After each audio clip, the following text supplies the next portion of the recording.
Well, our top story now, and the Congress has called a meeting of all its Rajya Sabha and Lok Sabha MPs at the Congress Parliamentary Party office today morning at 9:45 a.m. to discuss the future strategy of the party. Right, Gargi, the decision to hold a meeting was taken soon after the ED temporarily sealed the premises of Young Indian in the Congress-owned National Herald office in Delhi as part of an ongoing money laundering investigation. Sources in the Enforcement Directorate said that the office of the Young Indian were temporarily sealed and there was no one from their side in whose presence the searches could be conducted. Moreover, additional police personnel were deployed yesterday outside the Congress headquarters at 24 Akbar Road and residence of interim party president Sonia Gandhi. This, they said, was to prevent any protests from breaking out over there.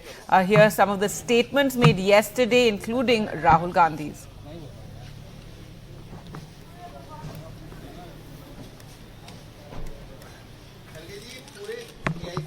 BJP wants to do is BJP wants that nothing in India should be made by small and medium businesses. They want that everything should be made by 2 or 3 of their favorite big business people. That is why they changed these rules. Okay. Their entire idea is to take the money out of these people's pocket, right, and put it into rich businessmen's pocket. Thank you very much. We are seeing an open-ended investigation for events 10 years ago, with a siege mentality in the heart of the capital. The only sole object of this exercise is humiliation, insult and intimidation at one level. I mean, you are treating this institution, this party, these leaders as terrorists. Every time a question has been asked that why did the Congress party give money on loan to AJL? The Congress party is not a bank. Under the Representation of People's Act, it is ultimately a political party that is getting donations for political work, not to give a loan. Thereafter, the entire thing is transferred to Young Indians owned by the Nehru Gandhi family. So all the Congress party leadership had to do, that is Mrs. Gandhi and Mr. Rahul Gandhi, is give a straight answer to the questions. Instead, for 10 years, all we have heard is that this is political vendetta, this is an agenda against us, we will do a satyagraha. Well, let's go across to Arvind now for more. And Arvind, the Congress to meet this morning, all the MPs from the Rajya Sabha and Lok Sabha to, strategize on how to counter this. Also, they hit out over the raids yesterday and the sealing of the office, the sealing actually, not the raids, and the fact that the police was deployed outside the Congress headquarters and Sonia Gandhi's residence.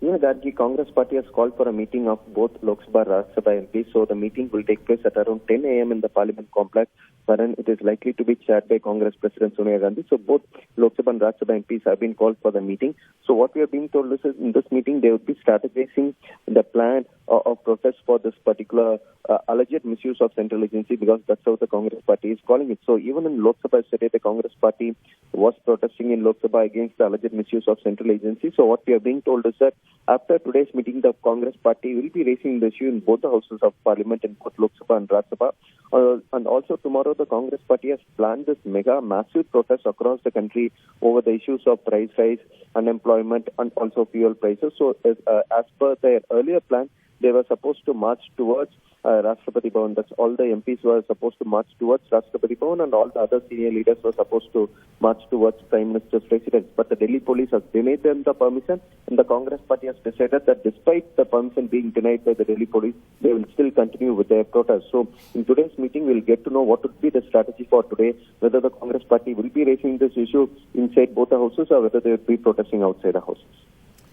All right, Arvind, thanks so much for joining us with those details. Now, with many opposition leaders from many opposition parties facing ED action and charges under the PMLA, now 17 opposition parties, including the Trinamool Congress and the Congress, DMK, Aam Aadmi Party, Shiv Sena, all issued a joint statement against the Supreme Court judgment which upheld the amendments to the Prevention of Money Laundering Act 2002, which gave sweeping powers to the Enforcement Directorate.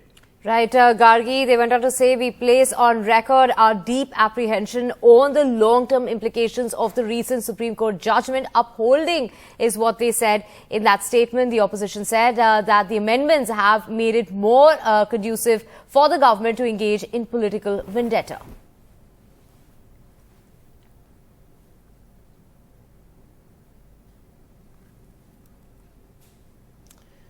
All right, and West Bengal Chief Minister Mamata Banerjee, whose close aide is in fact facing action by the ED, will be in Delhi today, and a closely watched visit it's going to be. Absolutely, Gargi. Lots, in fact, the Chief Ministers to attend the Niti Aayog meet, which she had in fact skipped earlier on. That's right. Let's go across to Saurabh for more. And Saurabh, there's information that she's also sought time with the Prime Minister. That's right. In fact, this is going to be a very closely watched visit. For starters, it coincides with the polling for the vice presidential elections. And, the TMC has abstained from the vice presidential elections, saying that Margaret Alvar's name was not properly discussed with the Trinamool Congress before it was announced. So that's one. Then you have also, she's attending a Niti Aayog meeting, which we believe is on the 7th of August. But before that, what we're being given to understand by sources is that Mamata Banerjee could have a one-on-one meeting with the Prime Minister to discuss issues of the state, including several pending issues which she has been raising with the Prime Minister. But again, the speculation is going to be that this meeting will come in the backdrop of several central agencies, in West Bengal, especially the ED, close on the heels of, the arrest of Partho Chatterjee and Orpita Mukherjee, her close aide. Also, interestingly, Mamata Banerjee is likely to also visit the Central Hall of Parliament, where she is expected to meet other opposition leaders. And it will be interesting to see whether the mercurial leader attempts to rebuild bridges with other opposition parties or not.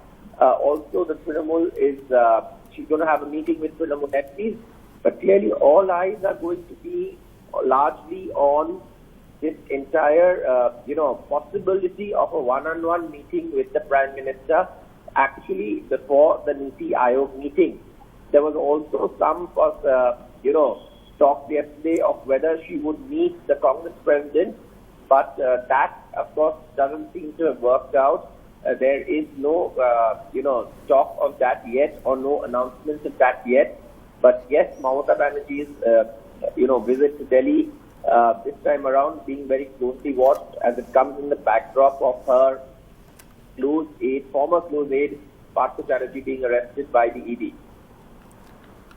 All right. Thanks so much, Saurabh, for joining us with that. And staying with news now of West Bengal, Babul Supriyo, once a minister in the Narendra Modi Union Cabinet, became a minister in the West Bengal government of Mamata Banerjee yesterday. Right, Gargi, he had joined her party, the Trinamool Congress, last year after exiting the BJP. Meanwhile, sacked Minister Partha Chatterjee, who held 3 portfolios like Saurabh was mentioning, will now be in the ED's custody for 2 more days along with his aide, Orpita Mukherjee. A big cabinet rejig for Mamata Banerjee. On a day, the ED got 2 more days of custody of Partha Chatterjee, a top Bengal minister till his recent sacking on corruption charges, and his aide, Orpita Chatterjee. The focus in the cabinet reshuffle, one of Mamata's biggest ever, on Babul Supriyo. Once a minister in Narendra Modi's Union Cabinet, Supriyo joined the TMC last year after exiting the BJP and is reportedly close to TMC number 2, Abhishek Banerjee. New cabinet ministers Snehashish Chakraborty and Satyajit Burman are party heavyweights and in charges of TMC district units. Udayan Guha, made a cabinet minister, is from North Bengal, where the BJP has gained big time in the last few elections. After searches in Kolkata and surrounding areas, an ED team today raided this alleged joint property of Partha Chatterjee and Orpita Mukherjee in Santiniketan in the Birbhum district. In court, lawyers for the ED argued they needed to account for the massive cash haul from Orpita's flats and claimed Orpita was cooperating with the probe while Partha was stalling. Lawyers for Orpita and Partha Chatterjee opposed further custody and said the ED's claims were exaggerated. With Saurabh Gupta and GD Shankar, this is Alok Pandey, NDTV. Welcome back. Now, a team of the West Bengal Crime Investigation Department, that's the CID, which had reached the national capital to conduct searches in its probe into the cash which was seized from 3 Jharkhand MLAs, was allegedly prevented from doing so on Wednesday morning by the Delhi police. Yes, Gargi, the Delhi police, however, claimed that they weren't restrained, but they, in fact, that their search warrant had legal discrepancies. And the Delhi police told NDTV that the investigating officer, whose name is written on the warrant, was not in the team. The Delhi police is verifying the warrant. The CID has in fact said earlier in an official statement, in the course of the investigation, a team of CID which had gone to Delhi to execute a search warrant issued by court has been stopped from doing their lawful duty on the direction of the DCP of the Southwest. That's right. They wanted to search a South Delhi house yesterday. Now, a team of the Bengal CID is also in Guwahati, and they've gone there to collect evidence against the Jharkhand MLAs. Remember, the MLAs were supposed to have been in Guwahati, and that's after which they were traveling in Bengal when they were arrested. They were arrested with huge quantities of cash. Let's go across to Ratnadeep for more on this. And Ratnadeep, Guwahati police saying that they're cooperating with the CID team. However, yesterday there was a bit of a controversy. There were claims that the CID team had been detained or stopped somewhere. Give us all the details. That's right. In fact, West Bengal CID sources did indicate that their team was detained and that they were not allowed to perform their duty. However, we did speak to top officials in Guwahati City Police as well as Assam Police CID, and several officials of Assam Police have categorically refuted these allegations that the West Bengal CID team has been detained. In fact, what we can share with our viewers is that on Tuesday evening, a 4-member team of the West Bengal CID had arrived at Guwahati, and from yesterday they had started to look for evidences, and when they again went back to the airport looking for CCTV footage, initially it seems that they were asked to wait because they had to prove their credentials. There was some confusion about their credentials, and when that was cleared out, according to a top official of Assam Police, that Assam Police has not only cooperated, but they have helped them with logistics, including vehicles.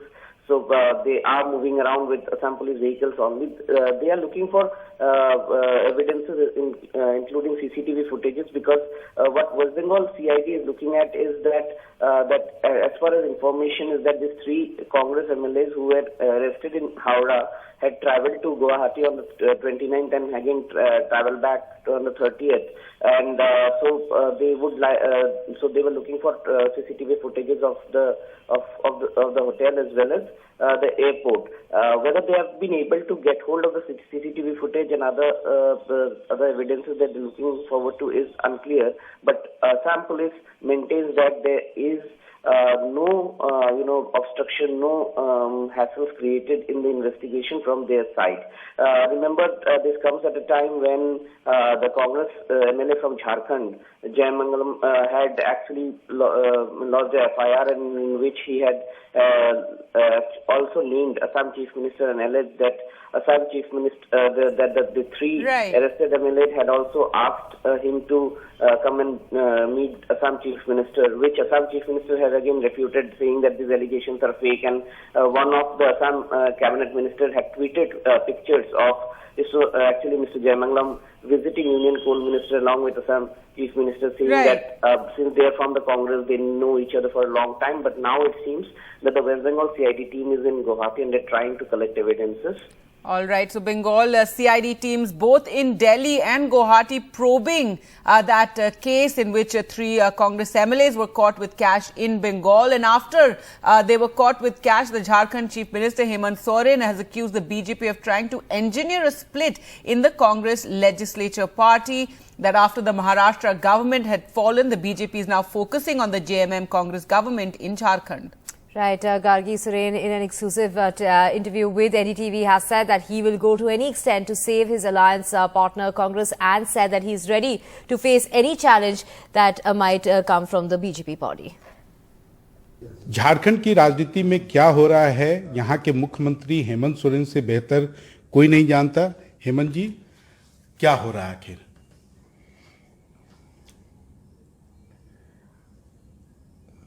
देखिए, फिलहाल तो अभी हमारे यहाँ हम तो सदन में बैठे हैं और सत्र भी चल रहा है और काफी कुछ हमारे विपक्ष के साथी संकेत दे रहे हैं कि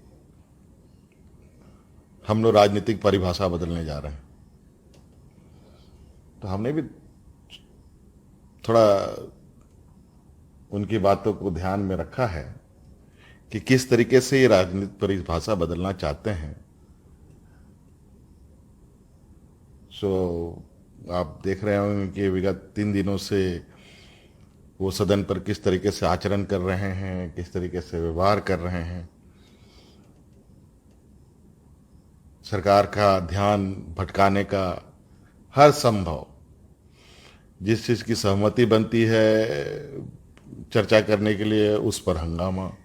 आपको ये कभी लगा था कि कांग्रेस विधायक दल को तोड़ने का ऐसा प्रयास किया जाएगा? देखिए, ये तो वर्तमान राजनीतिक जो स्थिति है, इस पे तो तोड़ने की बात नहीं, लोकतंत्र को खरीदने की बात हो रही है। जहां जनता निर्णय करती है कि लोकतंत्र में कौन उनका जनप्रतिनिधि होगा, कौन उसका नेतृत्व करता होगा, कौन सरकार में मंत्री बनेंगे, मुख्यमंत्री बनेंगे, प्रधानमंत्री बनेंगे, ये जनता तय करती है। लेकिन अब हमारे विपक्ष के लोग अब मुझे लगता है कि इस लोकतंत्र पर अब उनका विश्वास खत्म हो गया है। अब वो धन बल के चीजों पर विश्वास ज्यादा करने लगे हैं और एन के एन प्रकार इस मुहिम में लगे रहते हैं। कभी कुछ हासिल होता है, कभी कुछ मुसीबत में भी फंसते हैं। 3 कांग्रेस के विधायक आज की तारीख में हिरासत में हैं, आपको इसका तकलीफ है? ये तो चिंता का विषय है निश्चित रूप से, ये कि आज 3 विधायक हिरासत में हैं और ये कहीं ना कहीं एक लंबे समय से ये प्रयास चल रहा था और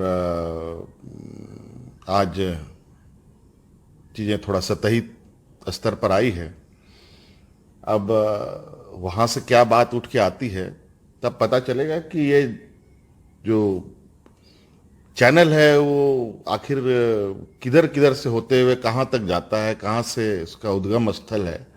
तो आपको पता चलेगा कि ये भारतीय जनता पार्टी के ही कमरे से ये इसका उद्गम होता है। भारतीय जनता पार्टी क्यों आपके पीछे है?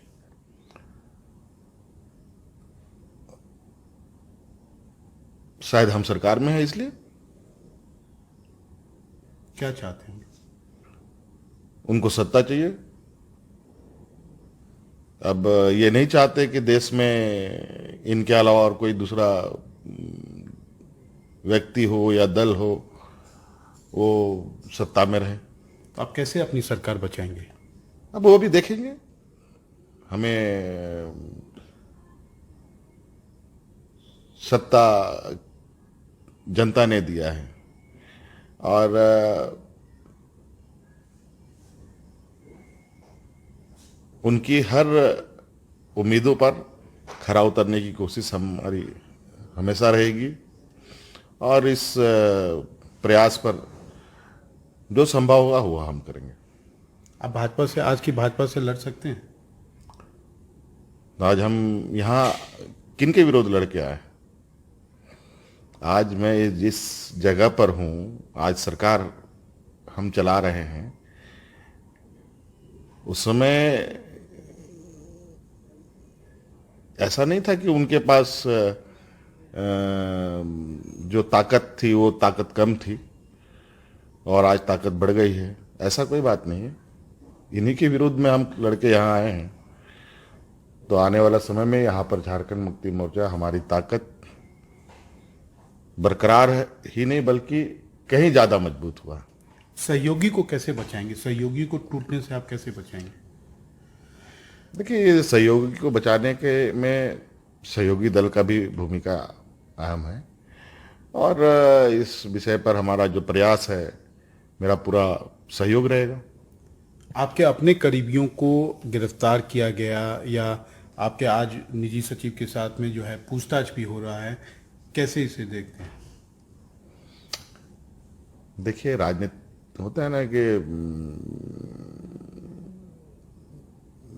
बच्चों की कहावत है, जब कोई बच्चा किसी खेल में हारता है तो वो पूरा खेल खराब करके जाता है, वाला हाल वही हालत है। जब राजनीतिक अखाड़े में लोग नहीं जीत पा रहे हैं तो जो वर्तमान संवैधानिक संस्थाओं का कैसा उपयोग हो अपने हितों को साधने के लिए, ये वर्तमान कार्रवाई उससे बिल्कुल स्पष्ट होता है। और आप देखेंगे, सच को कभी खत्म नहीं किया जा सकता है। वो आने वाले समय में सभी चीजें परत दर परत, इनके ऊपर कितनी आप मुसीबतें डालें या उस पर पर्दा डालें, वो छुप नहीं सकता। आपको बीजेपी से डर नहीं लगता? अजीब सवाल है। डर नहीं लगता मतलब उनके पास ये क्या है? ये है मतलब मुझे खा जाएंगे ऐसा तो नहीं है। वो भी एक राजनीतिक दल है, हम भी एक राजनीतिक दल है, ऐसा थोड़ी है। उसमें डरने और नहीं डरने की बात नहीं है, और राजनीतिक ताकत दिखाने की बात। कौन अपने राजनीतिक ताकत कितनी दिखा पाते हैं, कितने लोगों से जुड़ पाते हैं, कितने जो लोगों के बीच में इनकी पकड़ है, कितने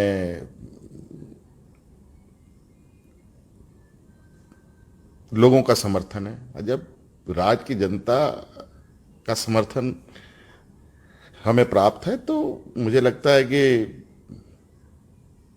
किसी और से डरने की आवश्यकता नहीं।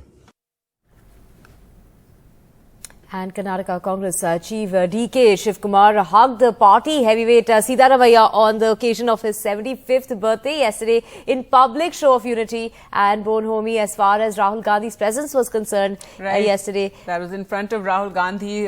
This is after there were talks of many divisions in the party leaders. There have been fears that the party might even implode ahead of the state elections if the rivalry continues between those two leaders. Now, Rahul Gandhi was in Karnataka yesterday. He also met a Lingayat Seer, while Home Minister Amit Shah was also in Bengaluru yesterday. I have come here for the celebration of Siddaramaiah ji's birthday.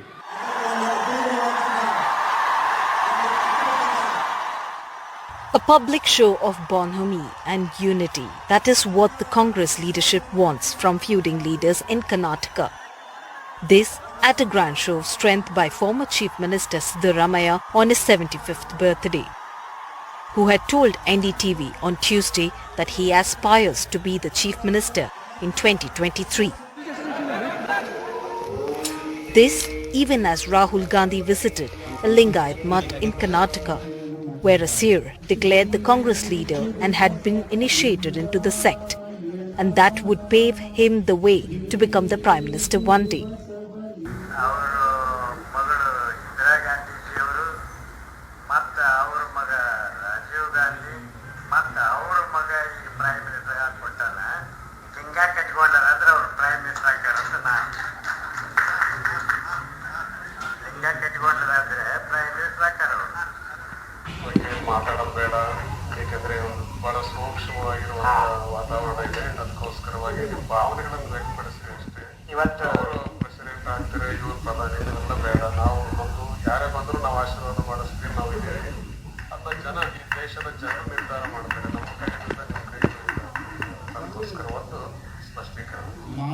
The political significance of blessings from prominent Lingayat seers, not lost on anyone. The Congress is thought to have lost the Lingayat vote to the BJP when former Prime Minister Rajiv Gandhi dismissed a popular Lingayat Chief Minister Virendra Patil. Lingayat is Karnataka's single largest community, comprising nearly 17% of the population, and can determine the poll outcome in over 90 seats in North Karnataka out of the state's 224 assembly seats. The BJP too is on a damage control exercise after public protests and resignations by party workers following the murder of BJP Yuva Morcha's Praveen Nettaru. So the Union Minister Amit Shah is in Bengaluru, where he will attend a CII event and meet the Chief Minister Basuraj Bommai over lunch. Breaking away the Lingayat dominant communities, allegiance to the BJP. That's going to be the primary focus of the Congress here in Karnataka. Rahul Gandhi is going to take out on a month-long Padayatra, basically to spread the achievements of Congress here in the state, and also will be meeting some of the prominent Lingayat seers. This is in a way to woo the Lingayat votes to the Congress for the upcoming elections. In Davangere, with camera person Kumar, Shrija for NDTV. All right, with that, time for us to slip into a short break. But on the other side, we'll track the monsoon. Right, Gargi, well, monsoon that's focusing right now on South India will shift its focus towards Goa and Mumbai. That and a whole lot more on the other side. Stay with us.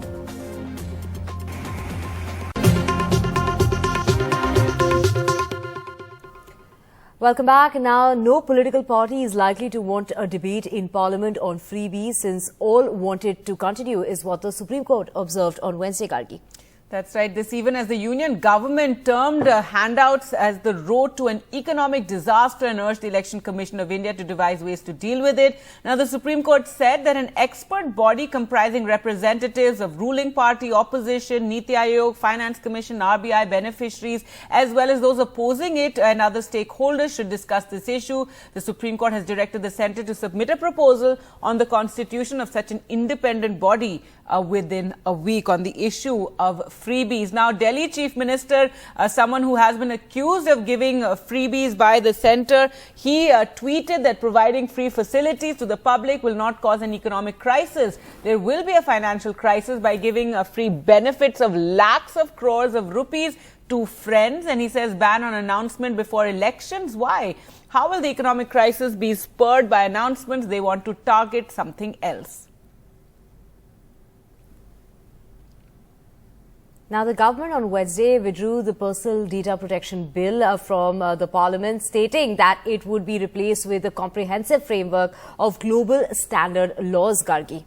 This includes digital privacy laws for contemporary and future challenges. The legislation, which had alarmed big tech firms and had been under criticism, had also been in consideration for several years now, but the government there now withdrawing that bill.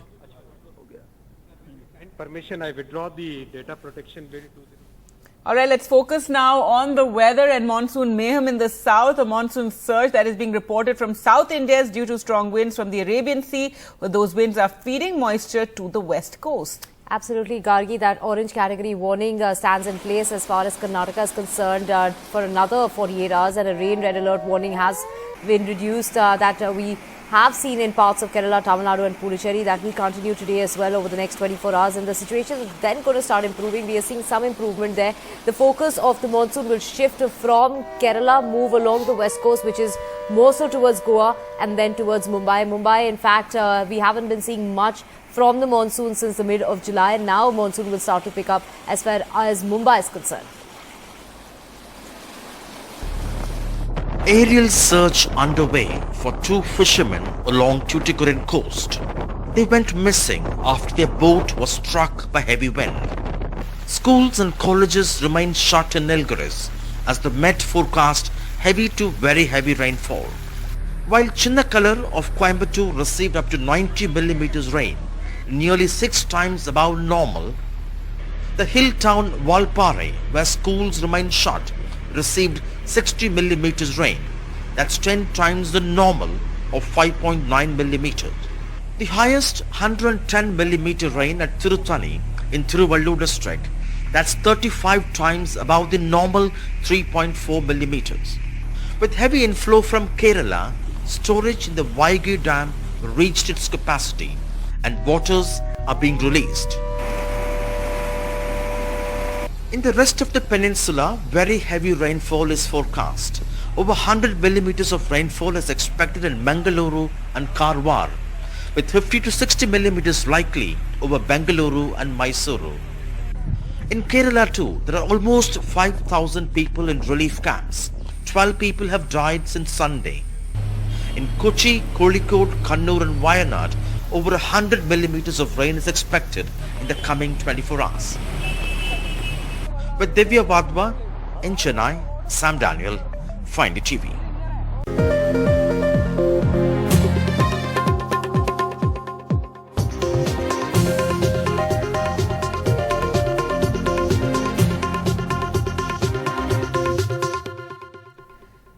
Welcome back. Well, let's now focus on COVID and concerns in the national capital. Now, Delhi has reported 5 COVID-related deaths and 2,073 new cases on Wednesday. And the worry is that the positivity rate has remained above 10% for the 3rd day in a row. That's right. And the positivity rate yesterday, Gargi, was 11.64%, which is the highest since January 24th, when it was 11.79%.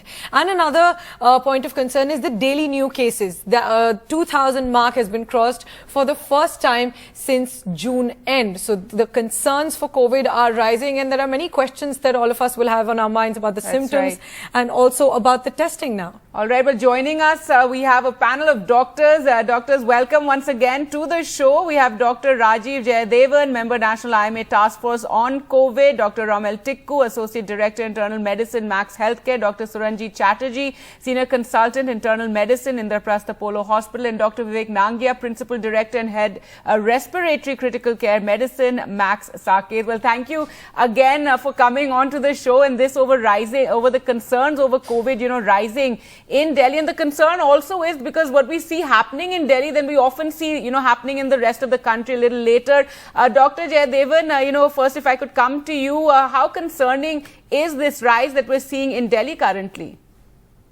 It is only an expected phenomenon because COVID-19 is a cyclical disease and it will continue to come in waves for a very long time. It does not affect all parts of the country at the same time. For instance, a part of India that I work in right now, the TPR is down at around 9 from 18 that it was a month ago. And in Delhi, the opposite trend is seen. The good news is that if I can call it that, is that the hospitals are not overwhelmed at any point. Most people are able to be managed at home, but what it does do is that there are a lot of people who have a lot of medical conditions who are barely coping at home, and when COVID happens to them, they destabilize and they end up in the hospital. And so we must be careful not to let this virus spread unchecked in the community. Right. And my next question to Dr. Rahul Tikku, what we are just looking at is the positivity rate. It's above 11% in Delhi. So do you think the tests are not being conducted to the measure that they should be conducted, and there could be many more cases that would have been gone untested? Well, it's not about the tests anymore. Majority of the patients are getting tested at home. They're doing a rapid antigen at home. That's because right. the disease is mild, a lot of people are complacent. If you go out and see, nobody's wearing a mask even now. The virus is not yet dead and gone. We have to be extremely careful. As the other panel members said, we might not get it. We might be young. Yes, the whole country is almost vaccinated, but there is a vulnerable population still at risk. So we have to save them. And it's not about the tests anymore. Yes, the positives remain, that the hospitalization rates are pretty low. And we're not seeing hordes of patients getting pneumonia, going for the CT scans and steroids and the side effects of the steroids. All that is not happening. But yes, there's a cause for concern. We don't have to panic, but the rates are steadily going up, especially in Delhi, from 1,000 odd for 5 days to 1,200, 1,500, 2,000. So we have to wear a mask. See, all these things will happen because in a huge country like ours, there will be ups and downs. And the impact of the vaccines waning down in the last 6 to 9 months, and the fact that the new variants are emerging, the variants, sub-variants of Omicron, these things will happen. We have to take it in our stride, but we don't have to let our guard down. We have to wear a mask even now, and we do have to take all the precautions. And the ones who have to take their booster dose have to take their booster dose. Yes, you might be getting tested at home. The disease still remains mild. Majority of the people who are getting infected are infecting the entire household. But the fact of the matter is that they are not reporting to the hospital, they're not getting pneumonia, and they don't need hospitalization. As long as that's happening, we'll be able to manage it. But having said that, the virus is here to stay for some more time, so please don't let your guard down. Right, Dr. Nangia, so this as predicted, over 2 years ago that this virus would become something that, we'd see coming again and again. So what is different this time around? And, you were talking about the different types of the virus and how it's mutating, etc. So has it weakened now? What would you say about that? See, basically, Gargi, what is happening now is that the infectivity rate is still very high, but the severity of the symptoms is milder now. So the disease is mild. It usually starts with a sore throat, cough, cold, and fever, body aches. But what we are seeing this time around is that the fever is lasting for 3 to 5 days, is a much higher grade than what we were seeing in the Omicron variant in January and February this year. So there are some changes in the manifestations also that you need to watch out for. So people do get bogged down with the high-grade fever, which is persisting for almost 5 days this time. And positivity is also remaining for a much longer period.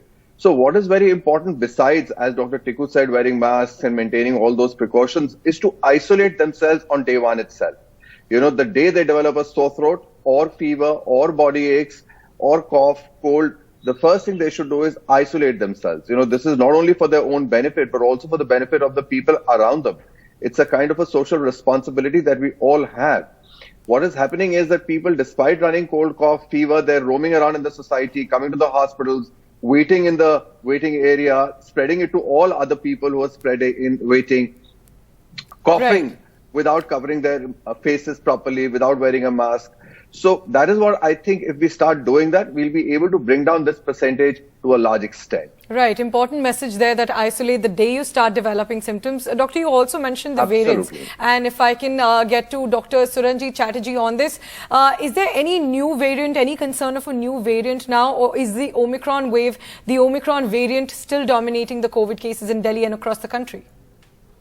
See, I think it's the Omicron variant which is obviously dominating the entire country. But yes, the genome sequencing has to go on. As Dr. Nangia said, that we are finding slightly different symptoms, slightly more severe, like the fever persisting for a long time. It's not obviously affecting the lung, or they are not requiring hospitalizations, but there are definitely minor changes from the time what we saw in January, February. So the genome sequencing has to go on so that we know what variant we are dealing with. In all probability, we are dealing with the same variant. The good thing is that a huge population in Delhi is vaccinated, and that's why the severity of the symptoms is much less. The hospitalizations are much less, but we need to be careful. Obviously, as Dr. Tikku also said, that we don't need to panic, but we need to be aware and following all the measures that we have been saying for the last 2 years.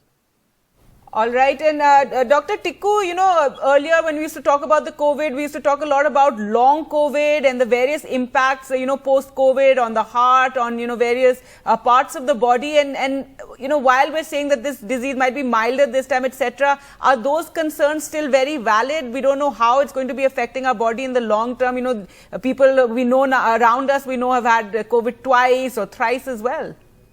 Well, yes, the concerns are still valid because we are seeing a lot of patients who had COVID in the past 2-3 months still having extreme fatigue, breathlessness, insomnia, restlessness, panic attacks, GI symptoms. Most of them have lost some weight, some vomiting, some diarrhea happening on and off. And we don't know how it's going to unfold in the next few months or years because each variant is different and how it impacts your system. Yes, there are no major complications. We haven't seen cardiac issues, neurological issues in every other patient. But yes, definitely fatigue, some sort of breathlessness, loss of appetite, insomnia, all these things we are seeing.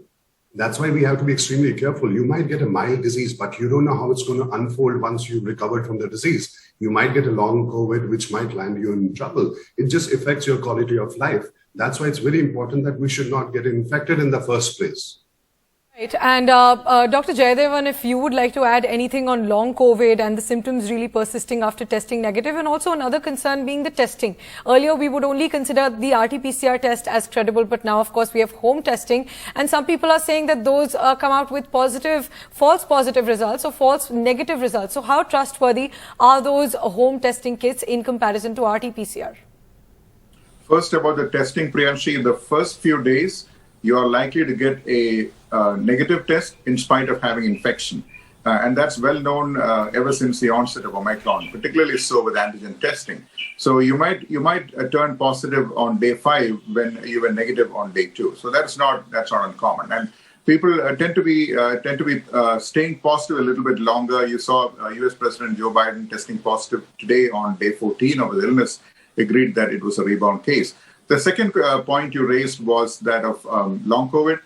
There's an important message here for the community. Many people are under the impression that the more infections you get, the better immunity you get. And that's a common myth, and that's completely wrong. It's like, suppose, God forbid, we fall down and break our leg and we heal. The next time we fall, there is no guarantee that it's going to be milder. I think every COVID episode must be treated on merit, and there is no guarantee that it is milder or more severe. It is true that the vast majority are mild, but repeated infections are going to take their toll, particularly on people who are slightly older and who have coexisting conditions. So it's an important message, as the other doctors have said, that we must realize that there's an airborne virus that is here to stay, and we are living in a world that is infested by a virus that we can't get rid of. All right. Well, on that note, we'll have to end this discussion. But thank you so much, doctors, for being with us again and, raising the concerns and telling the viewers what they need to watch out for, given that, as we said, what we see in Delhi, we often see then, in other parts of the country in subsequent weeks and months. Thank you for joining us on the show. Well, with that, time for us to slip into a short break. But lots more news coming up on the other side, so do stay tuned to NDTV 24/7.